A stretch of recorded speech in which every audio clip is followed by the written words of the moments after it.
আপনি আসলে রাষ্ট্রের সর্বোচ্চ ক্ষমতায় বা রাজনীতির জায়গায়, দেশ পরিচালনায়, সেগুলিতে আপনি আসলে আসতে চেয়েছিলেন কিনা, চান কিনা, বা ওই জায়গা থেকে? যদি চাইতাম খালেদ, যদি চাইতাম, তখন যখন মিলিটারি আমার বাসায় এসে বসে রইল সারা রাত আমাকে রাজি করানোর জন্য, আমি তো লুফে নিতাম। রাজি করানোর জন্য বসে থাকতে হবে কেন? আমি যদি ক্ষমতায় চাইতাম, বলে আর চলেন চলেন, কি করতে, কি কোন জামাটা পড়তে হবে দেখিয়ে দেন, এখনই যাচ্ছি। আমি তো সেটা করিনি। তাদের সঙ্গে তর্ক করেছি, সারা রাত ধরে তর্ক করেছে যে না ভাই, আমাকে দিয়েন না, আমি এই কাজের উপযুক্ত না, আপনারা অন্য লোক খোঁজেন। তারা আমার উপরে মন ঠিক করে ফেলেছে, আমাকে নিতে হবে। আমি বারে বারে বলতেছি তাদেরকে, তারা নিরাশ হয়ে ফিরে গেল, বললো যে সকালবেলা আবার আসবো, সকালবেলায় আসলে তখন আপনি আমাদেরকে বলেন যে রাজি আছেন। আমি বললাম না, সকালবেলা আসলে একই কথা পাবেন, কারণ আমি তো এটা এমন কিছু না যে মনের মধ্যে সন্দেহ রেখে, দ্বন্দ্ব রেখে আপনাদের বলছি, অত্যন্ত পরিষ্কার ভাবে আপনাদের কাছে বলছি। ঠিক আছে, তা না হলে তো আমি সঙ্গে সঙ্গে রাজি হয়ে যেতাম। কে ছাড়ে তো আপনাকে? দেশের পুরো সরকারের প্রধান হবার জন্য আহ্বান জানাচ্ছে, বাংলাদেশে এরকম কয়জন মানুষ আছে বলবো যে আমি এই দায়িত্ব গ্রহণ করবো না? আমি তো করলাম সেটা। এখন আমার নামে বলা হচ্ছে 10 বছর চেয়ে। আমি বছর নিয়ে তো প্রশ্নই ওঠে না। প্রশ্ন হচ্ছে আগামীকাল সকালবেলা আপনি শপথ গ্রহণ করবেন, এই কথা। আমি বলি না, করবো না। এরপরে তো কয় বছর, কয় কাণ্ড। আমি 10 বছর দিয়ে কি করবোটা কি? আমি 10 বছর দিয়ে, আমি তো বলছি আমি এই কাজের জন্য নই।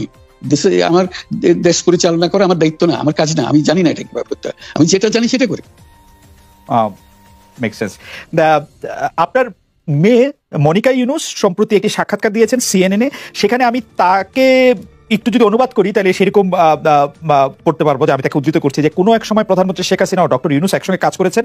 আমি আশা করি সেই সময়টা আবার ফিরে আসুক, শুধু গ্রামীণ কিংবা সংশ্লিষ্ট সব প্রতিষ্ঠানগুলোর ভালোর জন্যই নয়। যদি তারা আবারও একসঙ্গে কাজ করেন তাহলে সেটা চমৎকার হবে। এই মনিকা ইউনুসের এই আশা কি আপনারও মানে একই রকম আশা কিনা, যে প্রধানমন্ত্রী শেখ হাসিনা এবং ডক্টর ইউনুস একসঙ্গে কাজ করলে আরো কিছু চমৎকার কাজ হবে, বা এটা নিয়ে আশা করছেন এরকম কি?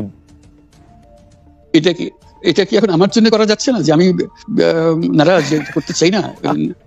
তুমি ভাবখানা এমন করছো যেন আমি আপত্তি করছি, আমি কাজ করতে চাই না। আমাকে যে বললাম চোর বদমাইশ করে রেখেছে, সেখানে কাজ করার তো কথাই উঠছে না।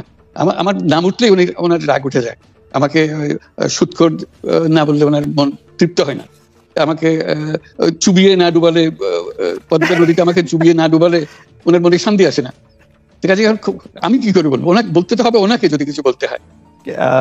পদ্মা নদীর কথাটা যখন উঠলই, পদ্মা ব্রিজ সম্পর্কে যে কথাটা সরকারের উচ্চ মহল থেকে এটা বলা হয় যে আপনি আপনার ক্ষমতা ব্যবহার করে বা আপনার পরিচিতি ব্যবহার করে বা আপনার যে একটা সাংঘাতিক রকমের গ্রহণযোগ্যতা সারা দুনিয়াতে আছে, যেটি আসলে ওয়ার্ল্ড ব্যাংক সহ অন্য জায়গায় আছে, সেটি দিয়ে আসলে আপনি পদ্মা সেতুটা বাংলাদেশ যাতে ঋণ না পায় সেটির জন্য আপনি চেষ্টা করেছেন। এই ব্যাপারটা থেকে আপনি একটু কিছু বলবেন, যে এটা আপনার বিরুদ্ধে একটা অভিযোগ? কি বলবো, এটা বলো, এটা হাস্যকর একটা কথা মুখ থেকে বলে ফেললো চোর ডাকাতের মতো, এটাও আরেকটা বলে ফেললো, এটাই সত্য হয়ে গেল।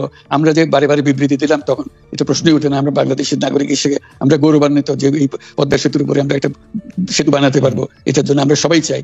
এটা তো বিরোধিতা করা তো প্রশ্নই ওঠে না। কেন বিরোধিতা করবো? দেশে যে একটা বড় রকমের ঘটনা ঘটতে যাচ্ছে সেটা তো আমরা সবাই সমর্থন করেছি। বলেই চললেন। এখন একজনে বলতে থাকলে তো আমার করার কিছু তো নাই। উনি এত শক্তিধর যে এখানে আমার কথা তো কিছুই থাকে না। ওনার সরকারের যাবতীয় প্রচার যন্ত্র ওনার হাতে। আমার তো আমার বলার যত তীক্ষ্ণ।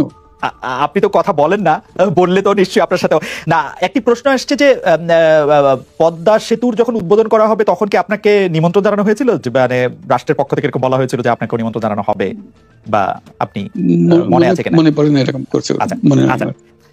গ্রামীণ ব্যাংকের আপনি যখন মানে গ্রামীণ টেলিকমটা আপনি প্রতিষ্ঠা করেন, সেই সময়ে গ্রামীণ টেলিকমের সাথে গ্রামীণ ব্যাংকের সম্পর্কের যে বিধিমালা, সেই বিধি কি আপনি যখন চলে এসেছেন গ্রামীণ ব্যাংক থেকে সেটি পরিবর্তন করা হয়েছিল? তো সেই পরিবর্তনটির জায়গাটা যদি আমাদের একটু পরিষ্কার করতেন।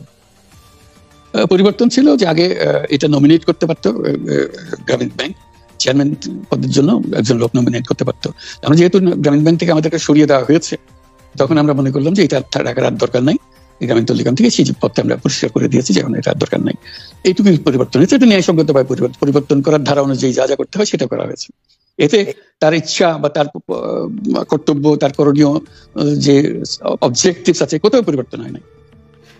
এই ক্ষেত্রে আমাদের এই বিষয়ে আর কি এইটাই আমাদের আরেকটা প্রশ্ন, সেটা হচ্ছে যে গ্রামীণ টেলিকম কি গ্রামীণ ফোন থেকে প্রায় 37% লভ্যাংশ পায়, যে এবং যদি পায় 34% লভ্যাংশ পায়, সেই 34% লভ্যাংশের যে টাকাটা, সেই টাকাটা কোথায় বা কি উদ্দেশ্যে ব্যয় করা হয়, সেই সামাজিক ব্যবসায় যেটি আসলে আপনার প্যাটেন্ট করা সোশ্যাল বিজনেস, সেটির কাঠামোটা আসলে কি বা সেটি কিভাবে আপনি করেন? সামাজিক ব্যবসা হলো একটা নতুন ধরনের ব্যবসার চিন্তা, যেটা আমরা প্রমোট করছি, আমরা নিজেরা প্র্যাকটিস করছি। যেটা ব্যবসা মানে হলো মুনাফা করা, ব্যক্তিগত মুনাফা করা, এবং তার লক্ষ্য হলো সর্বোচ্চ মুনাফা করা। এটি হলো ইকোনমিক্স এর নিয়ম, যে সর্বোচ্চ মুনাফা যদি করি সবকিছু ঠিকঠাক মতো চলবে। আমরা বললাম যে এটা ভুল জিনিস, যে সর্বোচ্চ মুনাফার মধ্যে দিয়ে মানুষকে এক রকমের নেশাগ্রস্ত করেছে। এই মুনাফার নেশার মধ্যে তাকে ঢুকিয়ে দেওয়া হয়েছে। এই মানুষকে এই মুনাফার নেশাগ্রস্ত মানুষ হিসেবে এটা আমরা কল্পনা করতে পারি না। আমরা বলছি যে এটা মুনাফা সে করবে, সর্বোচ্চ মুনাফা করবে, কিন্তু অন্য ধরনের ব্যবসা আছে। ব্যবসা এখন শুধু এক প্রকারের ব্যবসা আছে, যে ব্যবসাতে শুধু মুনাফা সর্বোচ্চকরণ, এটাই নির্দিষ্ট নিয়ম। আমরা বলছি আরেক রকমের ব্যবসা, যেটা হলো মানুষের সমস্যার সমাধান করা, মুনাফার জন্য কোনো রকমের ইচ্ছাটা না থাকা, মুনাফা বিহীন ভাবে, কোনো ব্যক্তিগত মুনাফা না নিয়ে শুধু সমস্যার সমাধানের জন্য ব্যবসা করা, এটাকে আমরা বলছি সামাজিক ব্যবসা।